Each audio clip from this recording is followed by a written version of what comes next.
Three, two, one, and we are recording. Hey, everybody, welcome to another edition of Collapsing with Pacey. My co-host Justin Laso with us here, talking to Randy Thibeault. Randy, please don't let me mess up Thibeault. your last name. Thibeault? Thibeault, yeah. Thibeault. No, that's got to be French then. No, I'm slow. I'm super slow. Yeah, totally. Yeah, it's totally French. Yeah, except when I went to France, one of the 3 times I went to France, to Paris, this guy said, yeah, he's French, and he goes, Thibeault, no, that's not French. Like, anyway, so it's very selective over there. How the hell you say your name if you're in Georgia? Because that's the way we talk, dude. So what was that? Thibeault? Thibeault. Thibeault. That sounds pretty cool too. It sounds like an action name. Yeah, Randy Thibeault. Thibeault. Yeah, well, actually, I do have a Thibeault. It's a new hip.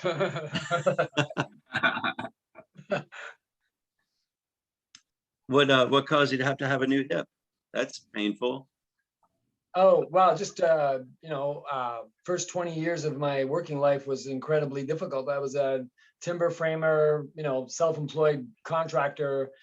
I shingled several roofs every summer, and I hauled, of all the roofs that I ever did, I'm sure that I hauled 50% of the weight up myself, like up a ladder, and a lot of times 2 bundles at a time.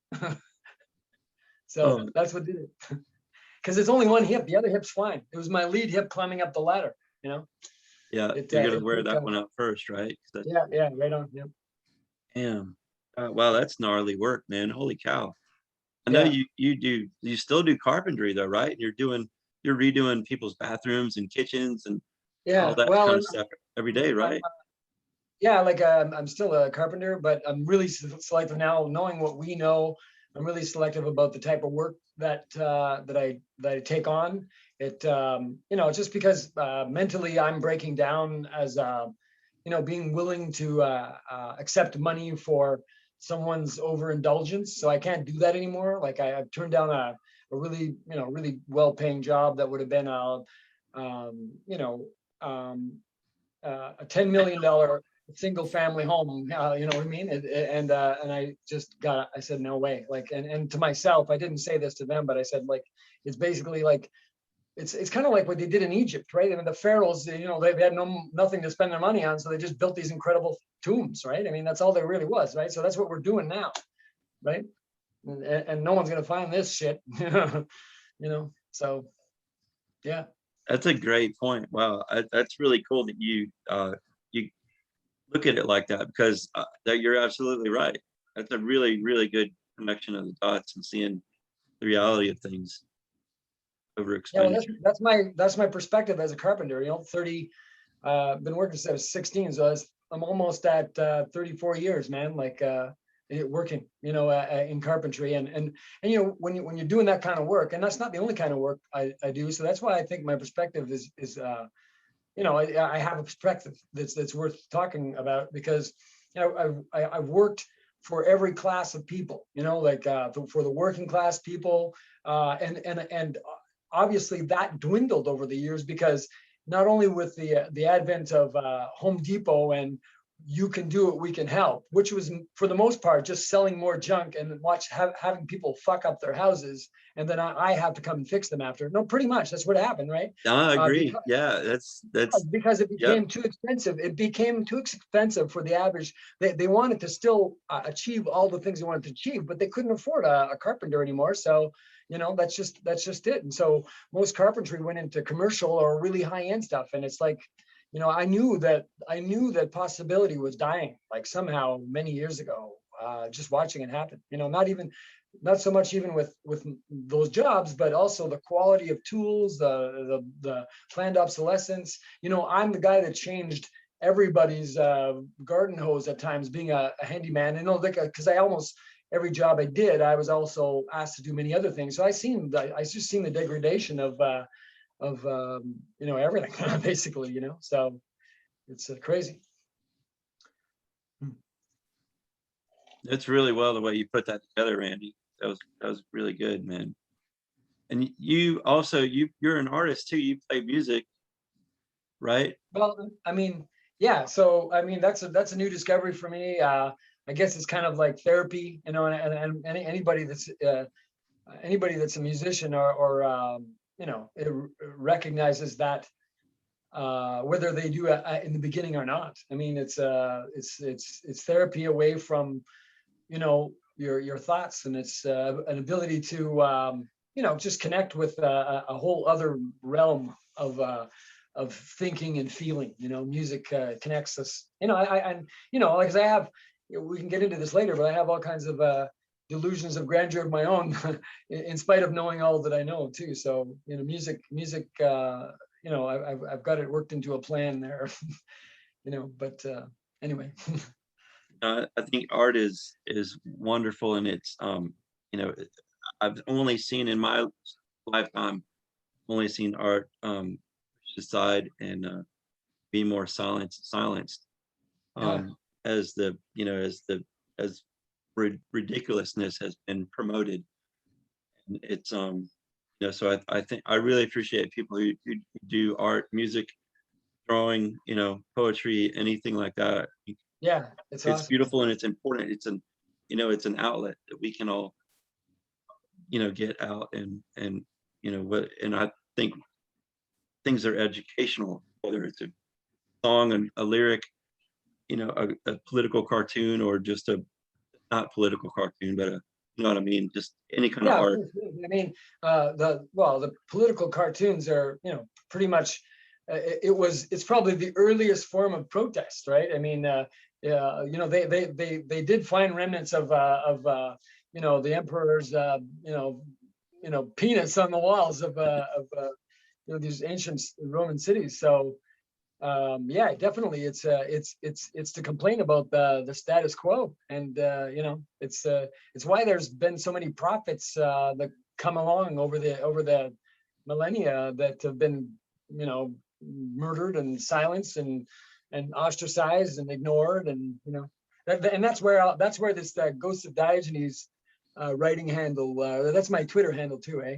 That's where that comes from. I don't know, you know, the odd time I share it on Nature Bats Last, but that I've been working at that for a little while too. Because I mean, in these, Yeah. I don't know, 4 years now since I've known about Guy, and in these years I've, you know, just, you know, on top of being overwhelmed with everything, I've been racking my brain with this component that's missing between the people that care and the people that don't care. You know, so, and I'm sure you guys have, you know, been thinking about that too, like right? That's a really good way to put it, man. It's absolutely, and that's what made.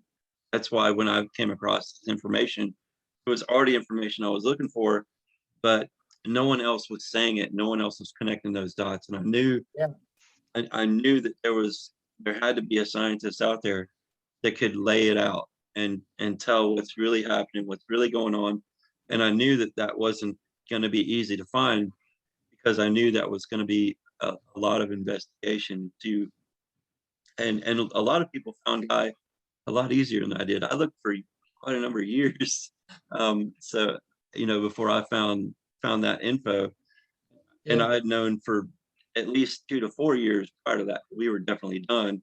I just couldn't find anybody that would really, you know, go there right with the yeah, information.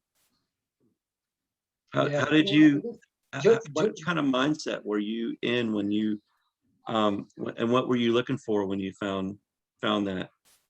yeah, thanks for asking me that, because I I've been thinking about that. Like, I mean, when like, because I mean, my waking process started basically with you know, just hating the injustice in the world and wondering what the real cause was. Because you start all kinds of stuff, and if you're you know, if you got a military mindset and then that's in your blood, you kind of look at, wow, who's the bad guy and who needs to die, basically. Yeah, And but when you're really like, you know, there's so much more going on here. I don't know.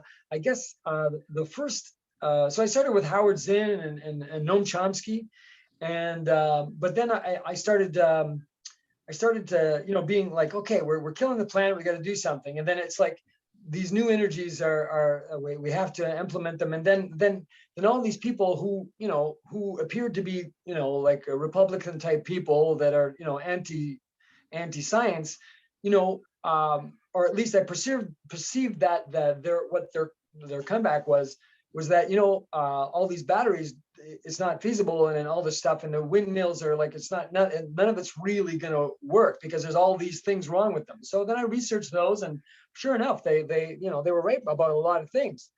But then I stumbled upon some videos talking about the end of the world by 2030. Okay, and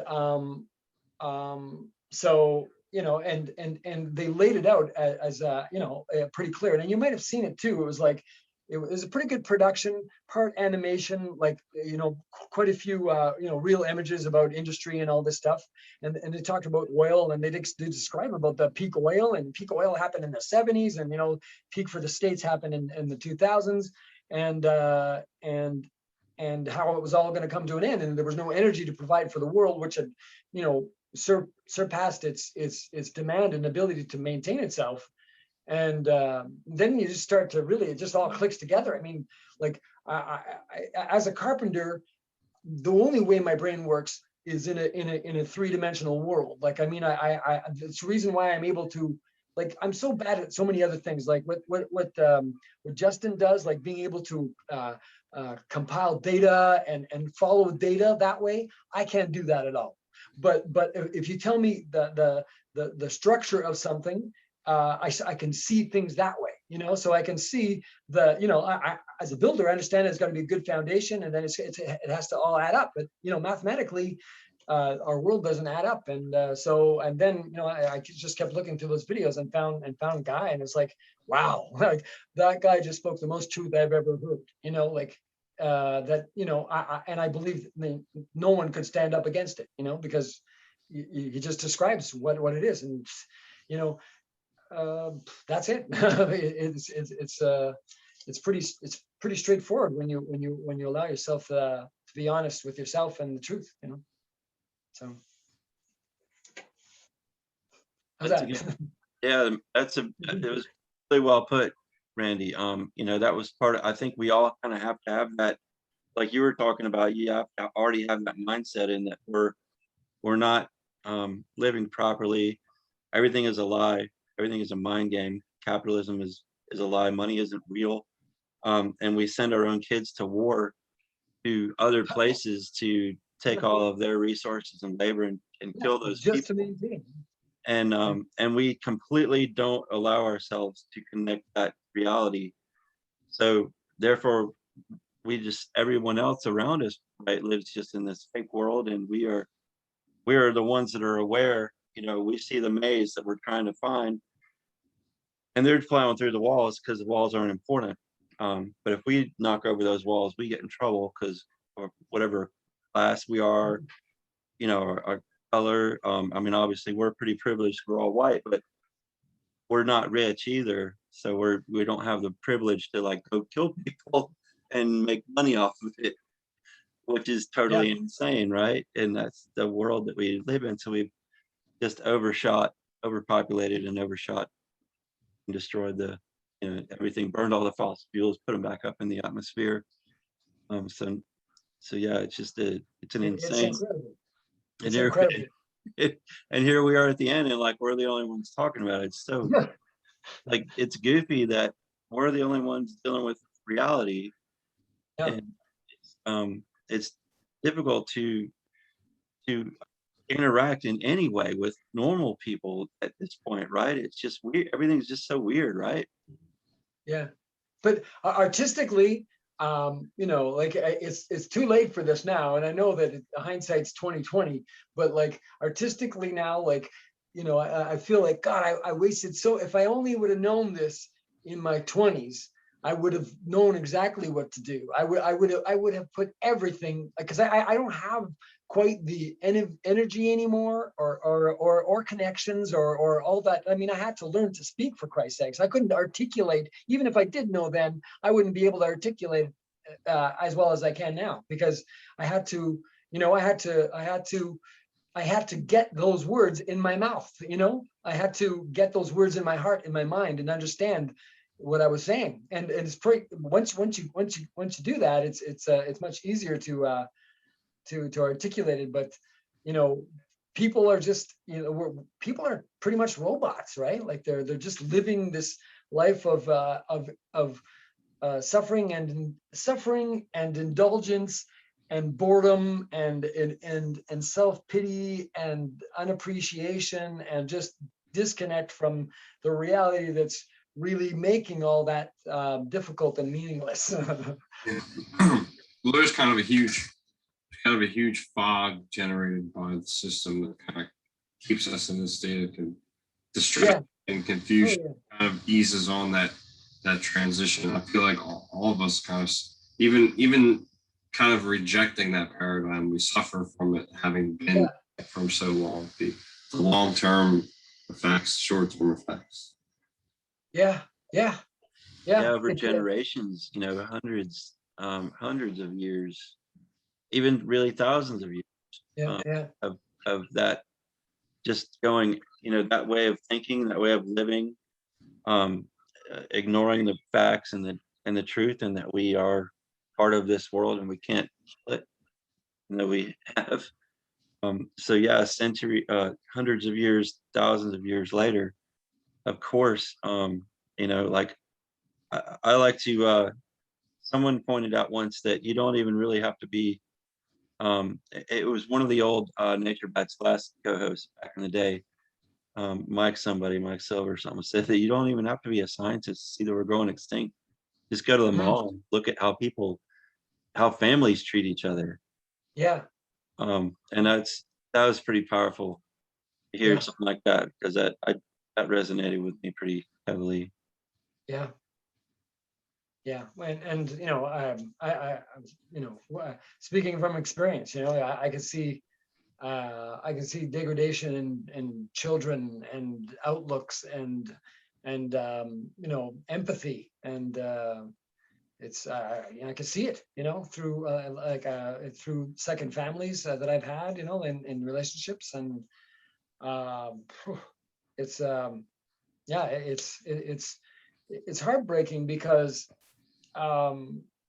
you know, people are all suffering something right now, but they don't quite understand what it is, right?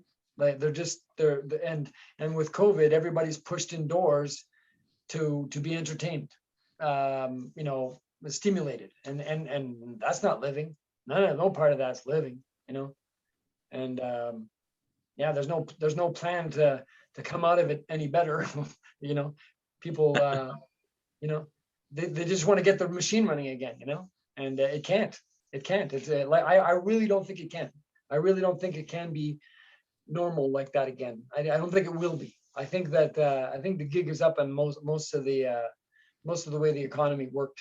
Like just because people, we can't sell it anymore. You know, we can't sell it anymore. And I think I don't know, like, you know, maybe this thing wasn't planned, but it sure was capitalized on it in the absolute maximum way for the way it's being handled. You know, just they're capitalizing on the fact that most of the population is obsolete, right? If we're not feeding off each other, we're obsolete. You know, like, and sure that we can change that paradigm somehow, you know, like in a much better you know, state of consciousness. But I don't, you know, I try not to say that I completely given up, because, you know, I think when I get to that point, I'll be there won't be any lights on anymore, and so I'll just keep doing something, because I can't say that I succumb to their reality to the point of ignoring it. I just can't. I can't allow myself to. I wouldn't want to take another breath, you know. Anyway. Yeah. So what are your thoughts? Like, how fast do you see things coming down the pipe, and do you have you know, what are your plans for dealing with that, and, you know, in the long and the short term? Well, I gotta be honest with you guys. Because I'm right on the same page kind of thing. Like, I mean, I know from the information. I mean, scientifically, I don't know any more than anyone else, obviously, but just listening to you guys, if if we squeak out this year, it's gonna be next year. You know what I mean? And I know we've said that for the last couple of years, probably. But law of averages says it's going to turn around one of these times, right? So, right? That's just it, right? We're playing the roulette, and and that's what we're doing with every year that goes by. We're playing roulette. So I'm not a prepper either. Like I'm not a prepper, man. Like I'm gonna have enough food to see if maybe at the last second people are going to turn it around, but if and then I can contribute wholeheartedly and 100% to something that can happen, but it probably won't, and I know, but I don't want to put that out in the universe that I believe that it's impossible. So I've got enough to survive for a little while to be able to help people to the point that I really know within my heart that it's lost, and then it is what it is. I certainly don't even want to have I'm willing to let that be all about the trueness of my heart and the ability to try to seek that in others. And but to I'll be at a point where I won't be accepting anybody's self-pity or hatred, at that point. So I'll be a different person at that point, I think. Sure. But I refuse to be someone that would ever harm someone else, to because that's what we've been doing. We've been killing it for our entire lives. We're born into killing it, right? So I'm not going to be killing it, that's for sure. Yeah, I like your plan. I mean, that's kind of my plan too, in that just, I want to hang out to make sure that when the lights go out, that they're not going to come back on later and we get another month or, or year or whatever. So I definitely agree that I think it's important to try to live through that, and also that'll be something to see, because it's something that we all know is coming. So when what happens, we'll have an understanding that others don't. We can see what's going on and process it and understand better than other people. And then at the same time, know kind of when it's time to pull the plug and say it's time for me to go. Yeah. Right? Yeah, and like yeah, because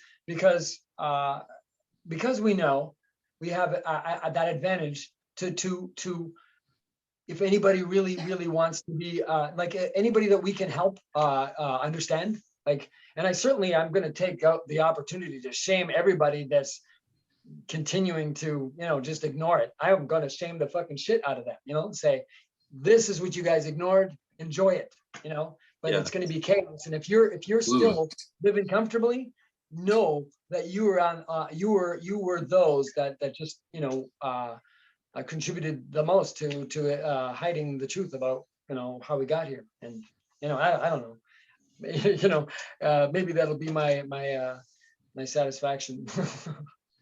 That's beautiful, man. I totally agree. I'm right there 100%. I was going to ask you about, is there anyone in your family and your relationship that you can talk to about this?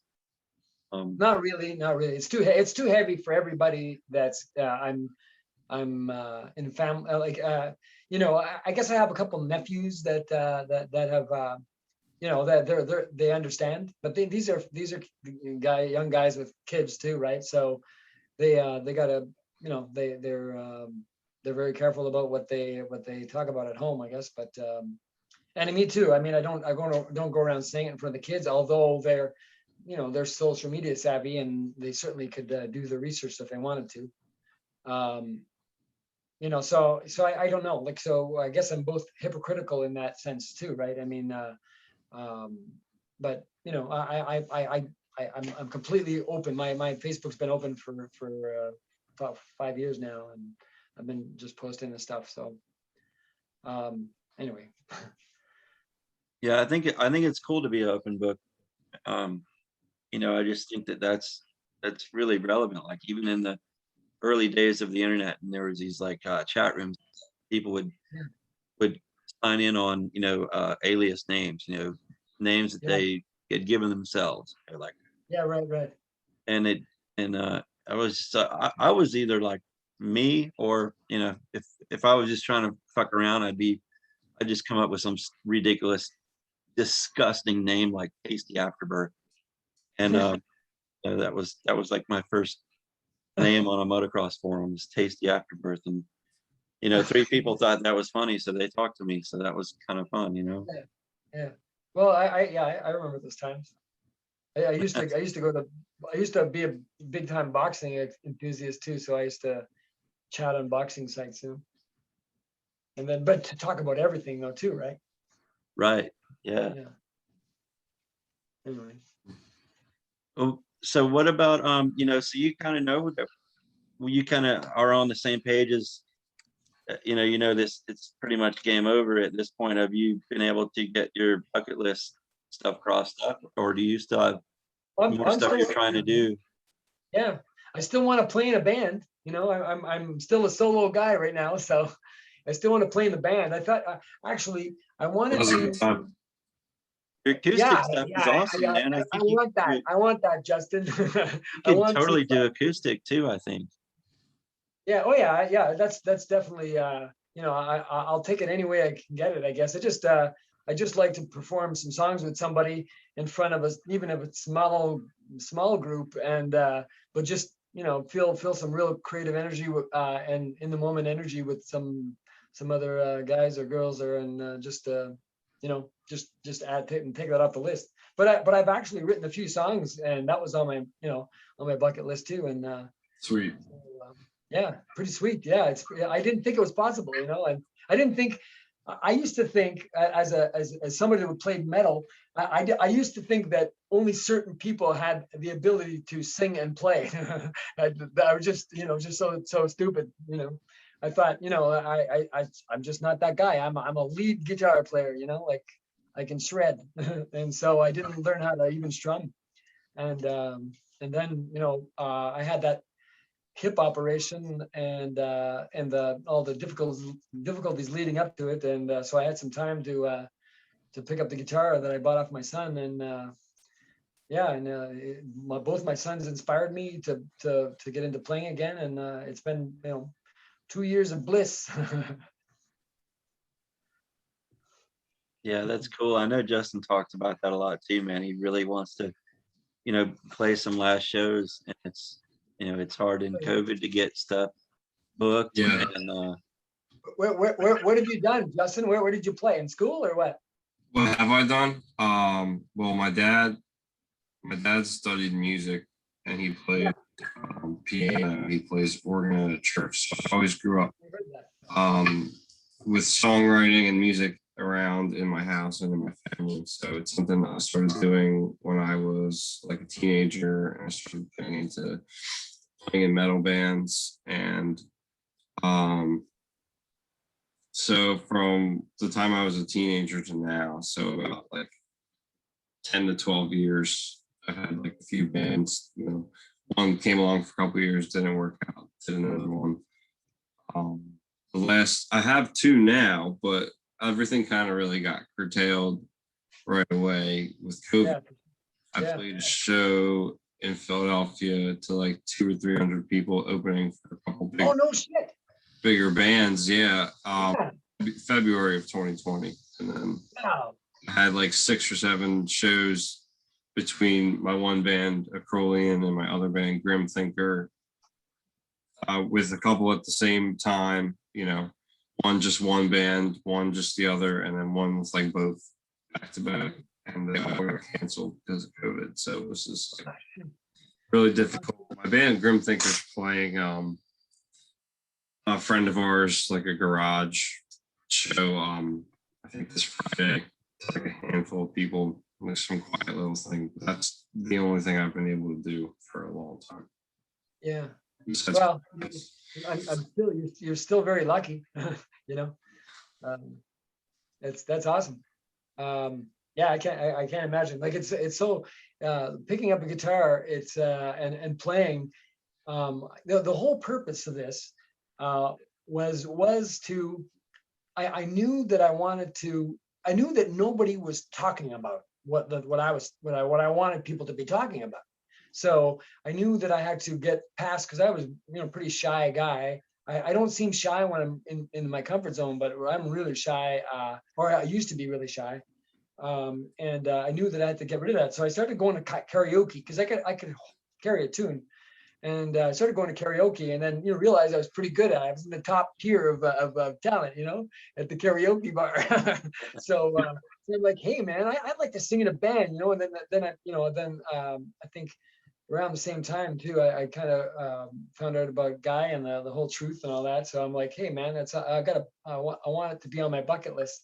And then the whole guitar thing happened, and then I started playing. But yeah, ultimately I just wanted to sing in a band. I just wanted to sing, and then the guitar playing. But it's so difficult to, that's as hard as it gets. Is just standing with yourself, with your instrument, with your lack of practice, and your and your slightly stimulated brain, and you're up in front of all these people, and it's so terrifying. So I had a lot. I got bombed so much, and when my girlfriend, at first she was like, oh my God, they're like, what are you doing, right? And but then she got a little more supportive, but like she'd say, how'd it go? And I'd be like, there was a commercial when I was a kid. It was I think it was a hot chocolate commercial, or a Carnation hot chocolate, and the mom says, how'd it go? And the kid goes, we lost again.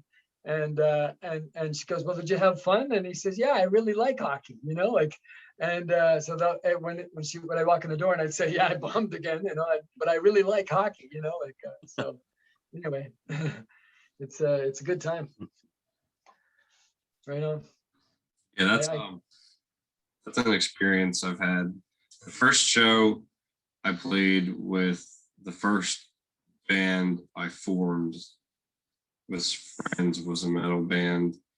And I was 17 or 18. I was a senior in high school, and we had like a coffee, like a open mic coffee house thing in the cafeteria. And it was like a lot of dudes playing acoustic guitar, and people's parents were sitting at the tables. And then my band came on, and we started playing like awesome Texas in July cover or some originals. And people's parents got up and they just started leaving. Everybody was so put off, and I was just like, that's awesome. That was even better, right? Yeah, this is going to be my future. Like, yeah. It's either that or showing up to shows, and then like there's like 4 or 5 people there, and we're like, that's it. Like, it's 2 people and somebody's friend and their mom or something. Like, I had a lot of shows like that when I was younger, and we still went all out, but it was just like, yeah. Nowadays, when we get more people and bigger crowds, because people are fed up and we're tired of being home, we're just like, oh wow, there's a decent amount of people. We're just gonna play like every practice like it's the last one, for a couple sticks the other week. I was just playing really hard, because even when I'm playing in here, I just treat it like it's a show. Yeah, right on. That's how really I have by myself for sure. Yeah, it's great, and I want to share that with people. But I want to talk about something that you may or may not have experienced. Like, you're a drummer and bass player, you say? Drummer. My main 2 instruments are drums and guitar, but I also play a bit of bass, and I play piano. Oh wow, yeah, wow, musically, yeah, you're into everything.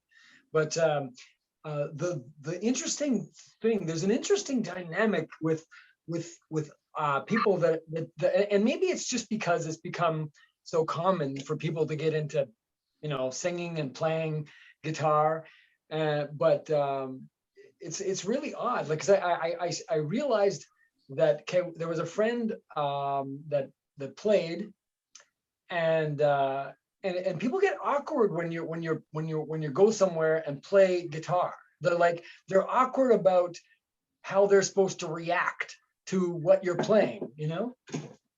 That, Sorry. Rocket thing. What rocket thing? That came from the rocket.